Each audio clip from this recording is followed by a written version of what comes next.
Direito civil. A fixação de uma interpretação em fonograma não é suficiente para absorver o direito prévio do intérprete, tampouco deriva em anuência para sua reprodução sucessiva ou inserção definitiva de todos os direitos titularizados pelo intérprete e demais titulares de direitos de autor ou conexos. Informações do inteiro teor. A Lei nº 9.610/1998 protege os direitos de artistas, produtores de fonogramas e até mesmo das empresas de radiodifusão.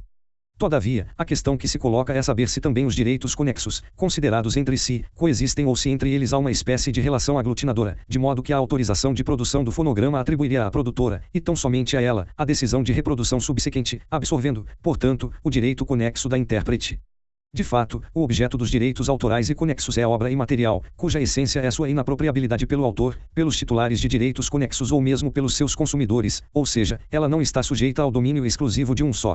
Em razão dessa característica intrínseca aos bens autorais, a restrição decorrente de sua proteção legal é dirigida às atividades que se vinculam à utilização e exploração da obra, outorgando à legislação autoral um círculo reservado de atuação como direitos de exclusivo, restrição, não absoluta, que se estende dos direitos de autor aos direitos conexos. Por essa via, cada nova utilização deve ter suas condições aferidas, a fim de se estabelecer se aquela utilização concreta é livre ou se depende de autorização específica, e, nesse caso, em qual círculo de direito exclusivo ela se encaixa, a fim de determinar qual titular deve autorizá-la. Não à toa o legislador, ao estabelecer cada um dos direitos conexos, cuidou de disciplinar em dispositivos distintos quais exercícios se sujeitam à autorização de seu titular, além de definir qual contribuição criativa caracteriza especificamente cada um dos direitos conexos. Assim, o art. 5º, inciso 11, da Lei nº 9.610/1998 define o produtor como a pessoa que toma a iniciativa e tem a responsabilidade econômica da primeira fixação do fonograma ou da obra audiovisual, qualquer que seja a natureza do suporte utilizado. Note-se que, diferentemente do editor, entretanto, a ele não é atribuído o direito exclusivo de reprodução da obra nem o dever de divulgá-la, situação jurídica assegurada aos editores, nos limites previstos no contrato de edição, art. 5º, inciso X, da Lei nº 9.610/1998. O direito da produtora, portanto, recai sobre o fonograma, isto é, sobre a gravação. Porém, conforme acentua a doutrina, ela é uma forma de captura e reprodução da obra artística que não contém em si elementos de criação característicos do direito autoral. Nesse passo, as atividades sujeitas à autorização do produtor foram delimitadas pelo art. 93 da Lei de Direitos Autorais. Por sua vez, o direito de exclusivo do intérprete está delimitado pelo rol não exaustivo do art. 90 da Lei nº 9.610/1998. Daí se extrai que repousa sobre a gravação o direito da produtora, que poderia cedê-la ou transferi-la a quem lhe aprouvesse, de forma exclusiva, conforme assegurado pelo art. 93 da Lei de Direito Autoral. Outrosim, o mesmo fonograma, por conter a interpretação da recorrida, também se sujeita à esfera do direito exclusivo da intérprete, que pode autorizar ou proibir a reprodução, na esteira do art. 90, acima referido. Fica evidente, assim, que os direitos da artista e da produtora não podem ser confundidos. Logo, não é possível presumir que o exercício dos segundos contém ou suprime os primeiros. Direito civil. Não se partilha a verba do Fundo de Reserva e Assistência Técnica Educacional e Social, FATES, com o associado excluído ou que se retira do quadro social da cooperativa. Informações de inteiro teor. Primeiramente, válido mencionar que a Lei nº 5.764/1971, conhecida como Lei das Cooperativas, em seu artigo 28, inciso 2º, dispõe acerca da obrigatoriedade do recolhimento do FATES, Fundo de Reserva e Assistência Técnica Educacional e Social, com fins de possibilitar a prestação de assistência aos associados e seus familiares. Por sua vez, o Código Civil de 2002 trata da sociedade cooperativa, arts. 1093 a 1096, ressalvando, no art. 983, parágrafo único, as disposições especiais relativas a este tipo de sociedade. Importa ressaltar que o Código Civil quedou-se silente no que se refere à verba destinada ao FATES, reforçando a previsão disciplinada pela lei especial apenas quanto ao fundo de reserva, como prevê o art. 1094, inciso 8º, do Código Civil de 2002. Desse modo, a despeito de o art. 1094, inciso 8º, do Código Civil de 2002 mencionar a indivisibilidade do fundo de reserva entre os sócios, ainda que em caso de dissolução da sociedade, tal previsão, por óbvio, não afasta o tratamento legal conferido pela Lei nº 5.764/1971, que, em seu art. 4º, inciso 8º, confere ao FATES idêntica natureza indisponível. Não há falar, portanto, em revogação tácita da natureza do FATES pelo Código Civil de 2002, que, ao silenciar acerca do mencionado fundo, manteve incólume a regra da indivisibilidade prevista na lei especial.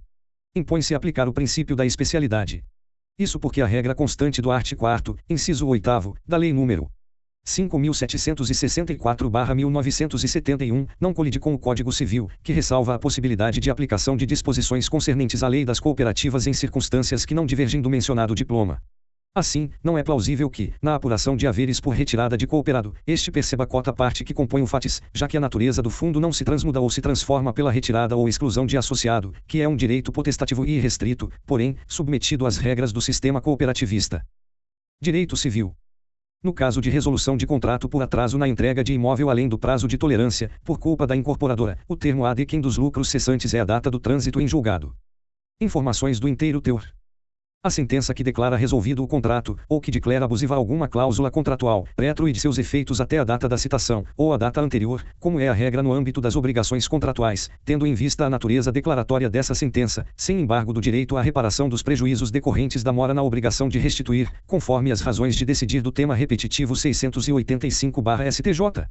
Especificamente para a hipótese de resolução de contrato de promessa de compra e venda de imóvel sob regime de incorporação imobiliária, não regidos pela Lei nº 13.786/2018, esta Corte Superior trilhou entendimento diverso, no julgamento do tema repetitivo 1002/STJ, no sentido de que a dissolução do vínculo contratual se daria na data do trânsito em julgado na hipótese de culpa do adquirente, em demanda acumulada com pretensão de revisão da cláusula de retenção de parcelas pagas, incidindo a partir de então os juros de mora. No caso, em que o adquirente pleiteia a resolução do contrato por culpa da incorporadora, que atrasou a entrega do imóvel para além do prazo de tolerância, faz-se necessária a aplicação do mesmo entendimento, para manter coerência com as razões de decidir do tema repetitivo 1002/STJ, pois não há fundamento jurídico que possa justificar a produção de efeitos a partir do trânsito em julgado, no caso de culpa/iniciativa do adquirente, e a partir da citação, no caso de culpa da incorporadora. Assim, o marco temporal da resolução do contrato também deve ser a data do trânsito em julgado, incidindo até então os lucros cessantes, cabendo ressalvar que esse entendimento não se aplica aos contratos regidos pela Lei nº 13.786/2018. Direito Civil, Processual Civil e Direito do Consumidor. A desconsideração da personalidade jurídica, ainda que com fundamento na teoria menor, não pode atingir o patrimônio pessoal de membros do Conselho Fiscal sem que haja a mínima presença de indícios de que estes contribuíram, ao menos culposamente, e com desvio de função, para a prática de atos de administração. Informações do inteiro teor. Cumpre salientar, inicialmente, que o Código de Defesa do Consumidor é aplicável aos empreendimentos habitacionais promovidos pelas sociedades cooperativas, incidindo, assim, o art. 28, parágrafo 5º, do Código de Defesa do Consumidor. A teoria menor da desconsideração da personalidade jurídica é mais ampla e mais benéfica ao consumidor, não se exigindo prova da fraude ou do abuso de direito. Tampouco é necessária a prova da confusão patrimonial, bastando que o consumidor demonstre o estado de insolvência do fornecedor ou o fato de a personalidade jurídica representar um obstáculo ao ressarcimento dos prejuízos causados. No entanto, a despeito de não se exigir prova de abuso ou fraude para fins sua de aplicação da teoria menor, tampouco de confusão patrimonial, o parágrafo 5º do art. 28 do CDC não dá margem para admitir a responsabilização pessoal de quem jamais atuou como gestor da empresa. Nesse contexto, tem-se que o art. 47 da Lei nº 5.764/1971, que instituiu o regime jurídico das sociedades cooperativas, preceitua que a sociedade será administrada por uma diretoria ou conselho de administração, composto exclusivamente de associados eleitos pela Assembleia Geral. Já a doutrina assim define os limites de atuação dos membros do Conselho Fiscal nas sociedades cooperativas. A atuação do Conselho Fiscal e dos seus membros está sujeita a limites precisos. De um lado, é mero fiscal e não pode substituir os administradores da companhia no tocante à melhor forma de conduzir os negócios sociais. Não lhe compete apreciar a economicidade das decisões da diretoria ou conselho de administração nem interferir na conveniência dos negócios realizados. Sua tarefa limita-se aos aspectos da legalidade e regularidade dos atos de gestão.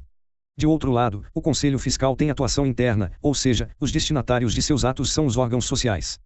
Repisa-se, ainda, que a Lei das Sociedades Cooperativas equipara os componentes do Conselho Fiscal aos administradores das sociedades anônimas apenas para efeito de responsabilidade criminal, art. 53, não se aplicando o referido dispositivo, portanto, às relações de natureza civil. Conclui-se que a desconsideração da personalidade jurídica de uma sociedade cooperativa, ainda que com fundamento no art. 28, parágrafo 5º, do CDC, teoria menor, não pode atingir o patrimônio pessoal de membros do Conselho Fiscal sem que haja a mínima presença de indícios de que estes contribuíram, ao menos culposamente, e com desvio de função, para a prática de atos de administração. Direito Civil, Processual Civil, Direito da Criança e do Adolescente. A mãe biológica detém legitimidade para recorrer da sentença que julgou procedente o pedido de guarda formulado por casal que exercia a guarda provisória da criança, mesmo se já destituída do poder familiar em outra ação proposta pelo Ministério Público e já transitada em julgado. Informações do inteiro teor. Registra-se, inicialmente, que a circunstância de a mãe biológica ter sido destituída, em outra ação, do poder familiar em relação a seu filho, não autoriza concluir pela falta de legitimidade recursal na ação de guarda, sobretudo porque permanece, para a mãe, devido aos laços naturais, o interesse fático e jurídico sobre a criação e destinação da criança, mesmo após destituída do poder familiar. Assim, enquanto não cessado o vínculo de parentesco com o filho, através da adoção, que extingue definitivamente o poder familiar dos pais biológicos, é possível a ação de restituição do poder familiar, a ser proposta pelo legítimo interessado, no caso, os pais destituídos do poder familiar.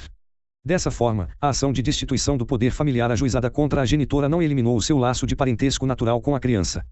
Assim, a despeito de a sentença ter feito cessar, juridicamente, suas prerrogativas parentais, faticamente subsiste seu laço sanguíneo, que confere a ela legitimidade e interesse próprio para, em prol da proteção e melhor interesse da menor, discutir o destino da criança, seus cuidados e criação.